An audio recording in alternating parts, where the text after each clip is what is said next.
And what's up guys, welcome back. So I've been getting a lot of emails, Facebook messages, DMs via Instagram, as well as video comments asking me what kayak do I recommend, because a lot of you guys have been following me, have noticed I've been using different kayaks over the past year. So today I am going to give you my honest answer on why I think this Hobie Outback is the best kayak I recommend for the type of fishing I like to do. If you're new to the channel, welcome. I am an inshore saltwater kayak fisherman. I target redfish, flounder, and trout, and I fish close to 100 times a year. So I put a lot of time on the water, especially on my kayak. And I live off the upper Texas coast. And if you guys didn't know, the upper Texas coast is pretty much a big marsh complex system that's very shallow, brackish water, and literally has tons and tons of razor sharp oyster beds that can do a lot of damage to a platform. So I need a kayak that's able to get me into those skinny oyster flats or those skinny mud flats and give me the option to use a drive system so I can fish hands-free. And the Hobie kayak, the Hobie Outback specifically, is the best option in my opinion for the type of fishing and the type of waters I like to fish from. All right, so the first reason why I think the Hobie Outback is the best kayak for me and the fishing I like to do is because of the ingenious drive system that it has. And as you can tell, with this drive system, it has seen its fair share of oyster rash and abuse and all that good stuff. And even though I put it through the paces, it has still stood up from the test of time, all the fishing I've done, and I've never had a single problem with this drive system. So that is what I mean when I say abuse. And what I mean by fluttering is you can actually flutter the drive system and still propel you in those skinny flats, oyster beds, mud flats that's less than 12 inches, and you can still fish hands-free. And in fact, actually, let me show you what it looks like when it's engaged and when I'm fluttering, so you can actually see what it looks like from underneath. As you can see, it freely moves the fins to propel you when you're in deep enough water. I would say you at least need 12 inches of water. But anyways, so when I start to flutter, I'm just fluttering like that. As you can see, the fins are just barely moving, but it's still giving you that propulsion so you can glide across skinny flats. And that's what makes Hobie or separates it from other kayak companies out in the market. This demonstration actually leads to reason number two.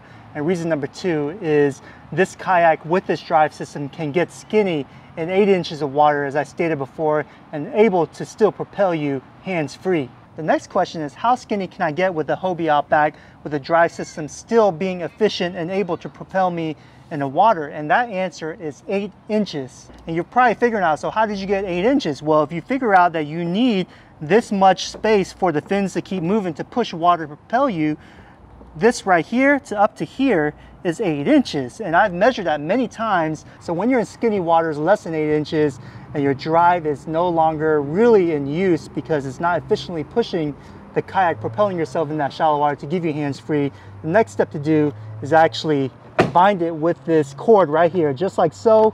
You will lock it in place and the drive system stays at a butterfly stance. So I'm thinking the engineers at Hobie headquarters in California, I would say a lot of them would actually have a lot of experience with shallow water fishing just to come up with this idea of locking the pedal drive in place with this cord that comes with this Hobie Outback, so you're able to glide through skinny waters without having to remove your drive system from the kayak, and it doesn't get in the way of hitting oyster or mud or grass, whatever the case may be, so you can still fish in an efficient manner. Okay, so this leads up to reason number three. Once you get too skinny and you can't use a drive system, so you're looking at less than 8 inches of water, check out this sharp bow, ladies and gentlemen.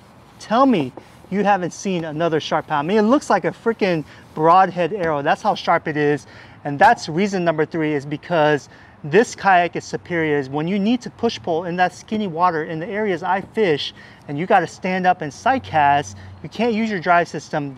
The sharp bow will cut through that skinny water quietly and efficiently and keep you straight because the way it's designed right here.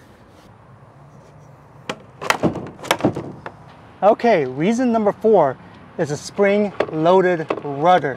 Why is a spring-loaded rudder so significant, and why is it one of the reasons why I included it in my top 5 reasons? Well, really quick, it once again pertains to skinny water fishing, and you're push-pulling yourself, or you're in 8 inches or less of water, you still need your rudder to go straight. Even though the bow is very sharp, you still need a rudder to track efficiently, track straight. And Hobie thought up a design where they make the rudder spring loaded. So if you're in shallow water, say you're like 8 inches, like so, like that, it's going to be hitting the ground, but yet it's still going to give you that efficiency, that straight tracking, because the rudder is still engaged.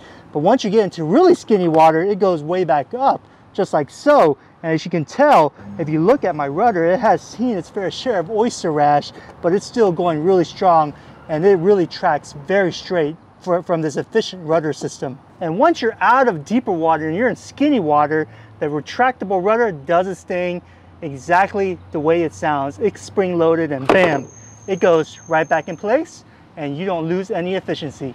And the fifth and final reason on why I highly recommend the Hobie Outback is because number 5, it is built like a freaking tank. As I stated earlier in my intro, I am an inshore kayak fisherman off the Texas coast. I have literally tons of oyster beds in the marsh system. They're like freaking sharp knives coming out of water. And if you scoot any kind of kayak that's cheap or not well built, and you puncture your kayak through those oysters, there's a good chance you can cause a leak later in the future, or even at that moment when you scoot your kayak. And believe me, friends, this kayak, over a 1.5 years of abuse, has seen its fair share of a lot of oyster beds. And as you can tell, look at the rash that I've developed underneath on the hull. I mean, there's so many scratches and gouges, so much character added to this kayak, but I have yet to see any problems, any leaks whatsoever. It is roto-molded, hard plastic, made in the USA. You can trust your safety with the Hobie Outback, and believe me, if I can do it, you can do it, because I fish so much. Well, I really hope this video answers a lot of you guys' questions out there asking me what kayak do I recommend. This should do it. The Hobie Outback is what I recommend for the type of fishing I like to do: shallow water, brackish marsh, oyster beds, mud flats. I mean, I'm talking about super shallow waters. You're chasing redfish, flounder, and speckled trout up in those skinny waters. You need a kayak that's going to have an efficient drive system, that's built like a tank, and that has so many other different variables to it that makes it such an efficient shallow water platform. The Hobie Outback, guys, look no further. This is what I recommend. I have the 2020 model. 2021 is pretty much the same thing. I think they have maybe a couple different colors. Leave a comment anyways. Let me know what you guys think. Do you guys disagree with me? Do you agree with me? Maybe there's a kayak that you recommend.